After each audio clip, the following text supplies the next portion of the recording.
फैगौ बैसागनि 1, 2, 3 आरो इंराजि एप्रिलनि 14, 15, 16आवहाय 50 बोसोर जागोन। दा बे 50 बोसोर जानायावहाय जोङो बे गल्डेन जुबलि जेनाखि जोंनि प्रग्राम बेखौ जोङो मोजाङै मोजां खुंफुंनो थाखाय जों आखायाव लादों। बेवहाय जों गोबां आइटेम लानाय जादों। बे आइटेम माखासे मोसानाय, ओमफ्राय खारनाय, बारनाय, गेलेनाय आरो बेजों लोगोसे लिटारेचार थुनलाइ आयदानि प्रग्रामबो लानाय जादों। बेवहाय निस्सय जोङो साननै सानथामनि उनावहाय जों बे प्रग्राम लिस्टखौ जोङो हगारनाय जागोन बा माने नोंथांनि मिडियानि गेजेरजोंनो दिनैनो जों फोसावनाय जागोन। बेवहाय बुहुद प्रग्राम लानाय जादों। जों बेवहाय लांदां बैसागु मोसानायबो लानाय जादों। बेवहाय जों दा बेनि थाखायनो जोङो साफ्रोमबो खाथि खालानि बा रायजो राजाफोरखौ जोङो जाहाथे जोंनि बे प्रग्रामाव नुजाफैयो जों बेखौ जोंनि गामिनिफ्राय बा आंनिफ्राय माने हांख्रायनाय थाबाय बेखिनि आरो नोंथांमोना जुदि बेसे समनिफ्राय बे रंजालि बैसागु फोरबोखौ फालिबोनाय माने 1973 मायथाइनिफ्राय आरो बेनिफ्राय 1973 मायथाइनिफ्राय फालिबोनानै दिनैसिम रंजालि बैसागु फोरबो फालिनानै गामियाव आरो ओनसोलाव माबायदि नोंथांमोना रंजालि बैसागुनि गेजेरजों हारिया जौगाखांनो आरो लाइमोनफ्रा माबायदि बिनि सायाव गियान मोनदों नोंथांमोना?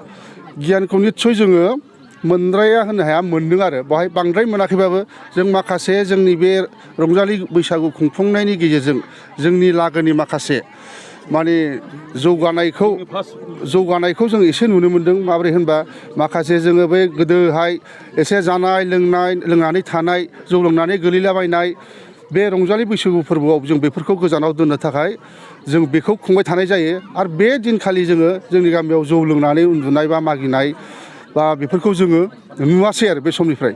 आरो फरायनायनि बिजोङावहाय माने दङ, गैद्राय नंला आरो माने सोरबा जोंनि गामिनिफ्रायबो डक्टरबो फरायनाय दंसै बा डक्टर फरायनाय दंसै आरो सोरबा बिदिनो इन्जिनियारबो फरायगासिनो दं।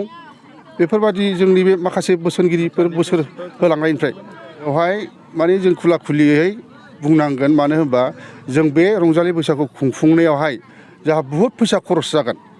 ओमफ्राय जों बे फैसाखौ मोननो थाखाय जोङो बे दानि परिस्थितियाव जों सोरनावबा बिहैनानै मोनगोन बा बबेबा लामा सामा सान्दा खांनानै मोनगोन बेखौ जों निस्सय मोननाय नङा सानदों। दा बिनि थाखायनो जों मोनसे माने जोंनि गामिजों ज' सावरायनानै जों बैसागुखौ मोजाङै खुंफुंनो थाखाय जोङो मोनसे लटारि होनो आखायाव लादों। दा बे लटारिनि गेजेरजों जोङो माखासे जोंनावहाय निस्सय एसेसो जों टिकेटखौ फाननो हायोबा प्रफिट फैगोन। दा बे प्रफिटआ फैबानो जों प्रग्रामखौ मोजाङै मोजां खालामलांनो हागोन। मानो होनबा जों बेखौ मानो जोंनि गामिया मानि थाखाय बोलो होनाय जादों, माने बुहुद मानसि बर'नि गेजेराव बुहुद मोसाखावरि ओंखारबाय, गिदिर गिदिर एक्टर एक्ट्रिस ओंखारबाय। बे बिथांमोनखौ जोङो लेंहरनानै देखायफैनांगोन जोङो। दा बिथांमोननोबो थांनाय फैनाय दामनाय देनायनि माने खरस नांगौ बिथांमोननो, जाहाथे बिथांमोनखौ जोङो फोथांनानै लाखिनो हायो जोंनि बे बर'नि जेरैखि दा खननाय मानाय कालसारखौ। बेनि थाखायनो जोङो नैबे लटारिखौ होनायनि गेजेरजों जों एसे फैसाखौ माने मोनगोन होननानै जों आसा लादों आरो बेजोंनो जों खुंफुंगोन हागोन होननानै जों आसा लादों आरो। हारिमु मोनाबिलिफ्राव हारिमु महरगिरिफोरखौ लिंहरनाय जादों नामा?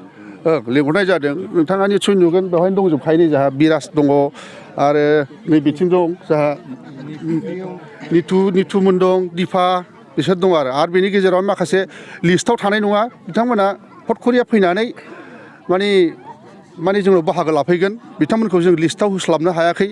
दा बे आरो बेखिनि